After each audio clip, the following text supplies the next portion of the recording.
Yo les amis, est-ce que tu te souviens de cette carte là, Atalante, carte dresseur? Et franchement j'ai été très surpris. Alors on est sur une série de Soleil et Lune, Tempête Céleste, et j'ai souvent parlé des cartes dresseurs qui avaient tendance à être super bon marché quand ça sort, et de faire que diminuer, et puis avec un temps long s'apprécier petit à petit. Et là franchement j'ai que fut ma surprise de voir le prix de cette carte là.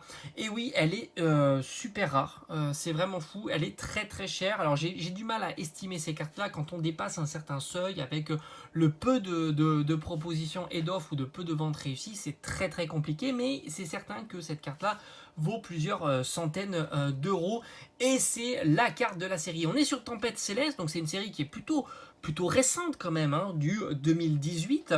On est sur un bloc Soleil et Lune. C'est une série qui compose 180 cartes, 183 cartes, donc 15 secrètes. Il y a énormément de belles cartes à l'intérieur. Tu retrouves du Mimikyu, du Electrode, du Branette, du Deoxys, mais aussi du Rayquaza, du Latios, du Latias en format prisme. Autant te dire qu'il y a énormément de belles cartes, et malgré toutes ces belles cartes, tous ces beaux Pokémon, la carte Graal de cette série là, c'est la carte dresseur. Alors évidemment tu as aussi quand même le Rayquaza qui a été utilisé d'ailleurs pour cette illustration shiny, c'est exactement le même, elle est déclinée en full art, en rainbow, mais aussi en carte shiny. Alors oui, c'est une carte qui est aussi plutôt chère, mais elle est plus disponible que la carte dresseur parce qu'on avait tendance à sous-estimer la carte dresseur, et tu t'aperçois que ces choses-là se répètent souvent sur différents blocs. Je t'assure, hein, c'était une carte que tu pouvais trouver pour une dizaine ou une vingtaine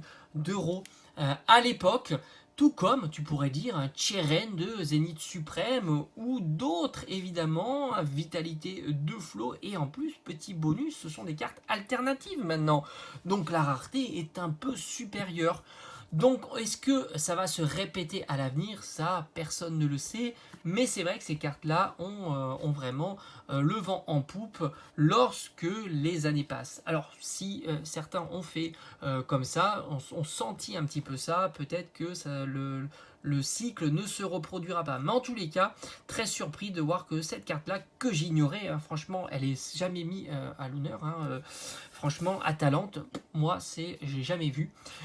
Coûte aussi cher. Peut-être aussi c'est du fait de sa rareté dans la série Pokémon qui fait qu'aussi elle est aussi chère. C'est possible. Maintenant, si tu la trouves en vide-grenier, même abîmée, pour quelques euros, je pense qu'il faut foncer. Ça te permettra déjà de compléter ta série.